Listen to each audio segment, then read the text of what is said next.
Hello friends, magical तैयारी के YouTube channel पर आपका स्वागत है। आज बात करेंगे यूपी आरवीएनएल एई के उस एग्ज़ाम की जो अभी हाल में 4 और 5 जुलाई को होने वाला है। सिविल इंजीनियरिंग के स्टूडेंट्स के लिए हमने लास्ट ईयर 2016 का पेपर निकाला है। इसमें 200 नंबर के मार्क्स होते हैं, 3 घंटे का पेपर होता है। आइए उन क्वेश्चंस को देखते हैं। पहला क्वेश्चन है, if the bulk modulus of brass is 110 GPa and its Poisson ratio 0.30, its elastic modulus क्या होगा। तो आपको पता है कि दो फार्मूले हम याद रखते हैं। एक होता है E बराबर 2G1 प्लस म्यू और एक होता है E बराबर 3K1 माइनस 2 म्यू। अब यहाँ पे आपको देखना है कि कौन सा फार्मूला अप्लीकेबल होगा। बल्क मॉडुलस यानी B दिया हुआ है, आपको B दिया हुआ है, और इसके अलावा पॉइजन रेशियो म्यू दिया हुआ है, और इलास्टिक मॉडुलस E दिया हुआ है। तो उसने पूछा क्या है आपसे पूछा क्या है, उसने पूछा है इलास्टिक मॉडुलस क्या होगा।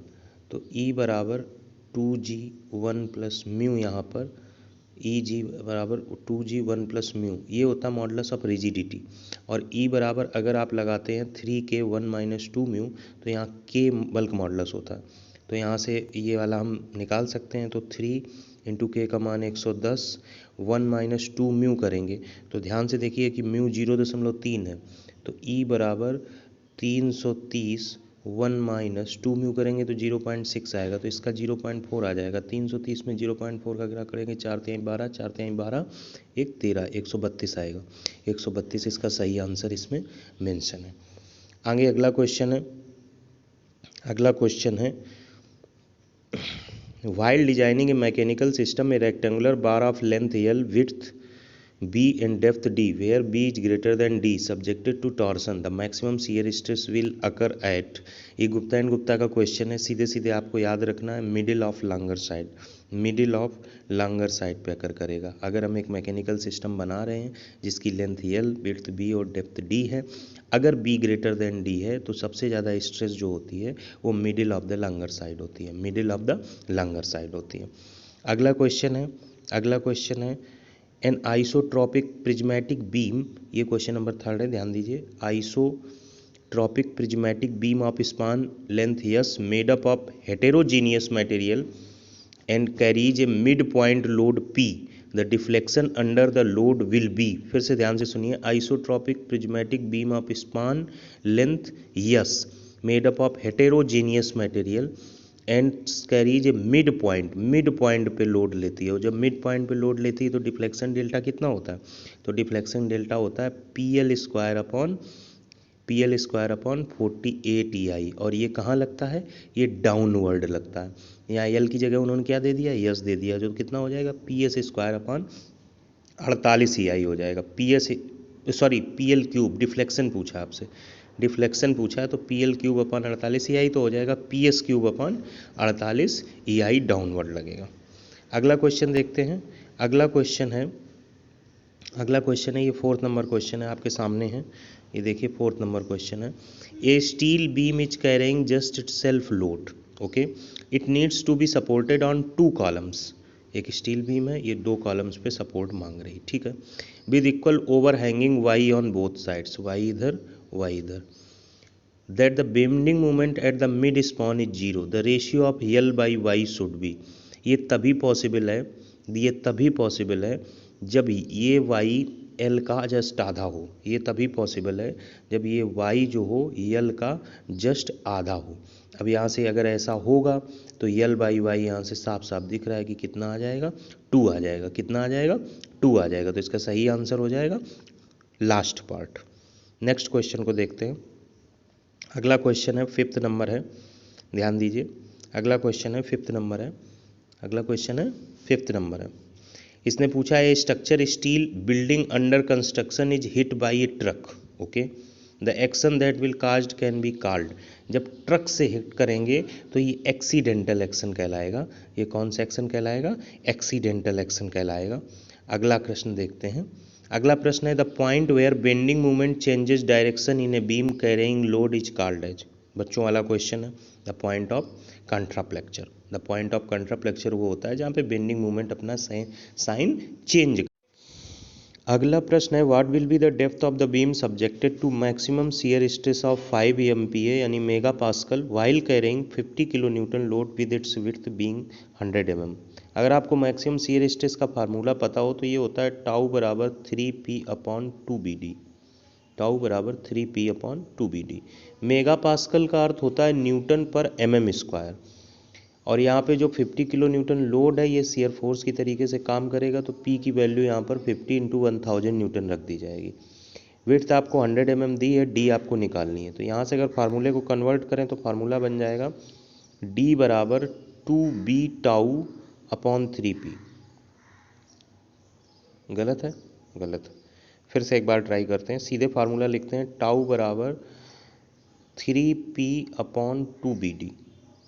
ठीक है, अब वैल्यू रख देते हैं। वैल्यू रखते हैं तो टाउ की वैल्यू हो जाएगी 5 और 3 × 50 हो जाएगा और 2 × 100 हो जाएगा और इंटू यहाँ 1000 हो जाएगा और इंटू डी हो जाएगा। तो ये 2 × 100 से 1000 कट गया, एक 10 बचा, 2 पंचे 10। तो यहाँ से देखिए 5 से 5 कट गया, सिर्फ ये 150 बच रहा है, यानी डी की वैल्यू 150 आ जाएगी। तो ये डेप्थ होगी। आप फंडामेंटली केवल इतना याद रखिए कि जो शियर स्ट्रेस होती है वो 3p/2bd होती है और वैल्यू पुट करनी है। इंजीनियरिंग स्टूडेंट्स हैं, समझदार हैं, कर ले जाएंगे। नेक्स्ट क्वेश्चन की तरफ बढ़ते हैं। नेक्स्ट क्वेश्चन है to get the effective length of a prismatic steel compression member of length L fully restrained at both the ends L is usually multiplied by what factor. जब fully restrained होती है तो जो L effective होता है वो basically 0.6 यल होता है, 0.65 यल होता है। ठीक है, इसको दूसरे अर्थों में अगर आपको समझना है तो यही है कि दोनों कंडीशन पे, रिस्ट्रेंड कंडीशन पे 0.65 यल होता है। अगला प्रश्न है a steel member is defined with consideration for failure govern by buckling what should be the partial factor of safety for materials to be considered. Steel members के लिए कितना होता है? स्टील मेंबर के लिए होता है 1.1। अगर यहीं पे आरसीसी मेंबर होता तो कितना होता? 1.5 होता। अगला क्वेश्चन है the limit state of serviceability of steel structure includes all of the following expect.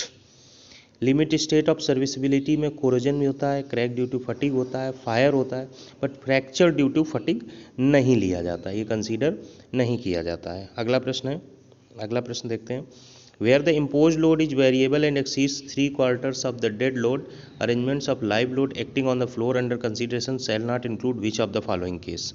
जब इम्पोज लोड वेरी करता है और 3/4 ऑफ द डेड लोड को क्रॉस कर जाता है तो कौन सा कंसीडर नहीं किया जाता? तो impose load on all spans को कंसीडर नहीं किया जाता है।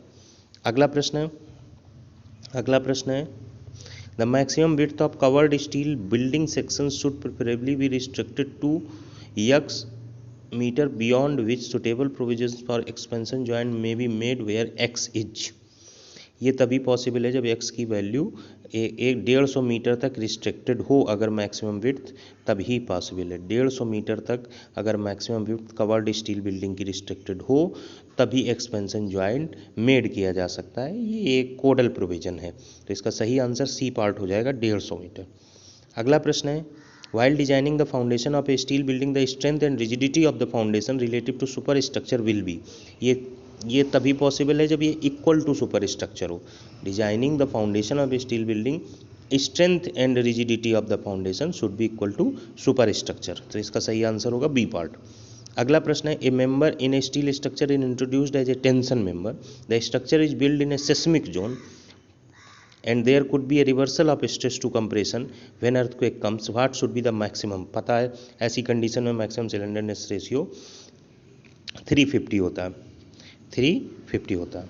अगला क्वेश्चन है which type of spillway is used when temporary and small storage above the crest is required. जब टेम्परेरी स्मॉल स्टोरेज होता है तो हम barrage type of structure spillway use करते हैं।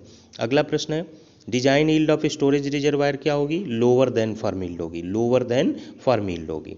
अगला प्रश्न है Cavitation in pumps is caused primarily due to net positive suction head of the system is too low for the selector pump. इसका सही आंसर होगा. अगला प्रश्न है क्वेश्चन नंबर 19 है the specific capacity of a well in an area of stable weather conditions is the specific capacity area is function of time after starting of pumping.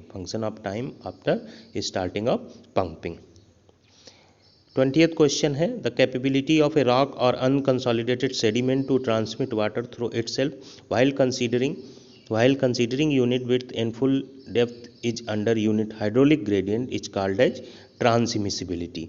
क्या कहा जाता है? ट्रांसमिसिबिलिटी बोलते हैं. ये ट्रांसमिसिबिलिटी की डिफिनीशन है. और भी क्वेश्चन सॉल्व कराएंगे. Thanks for watching.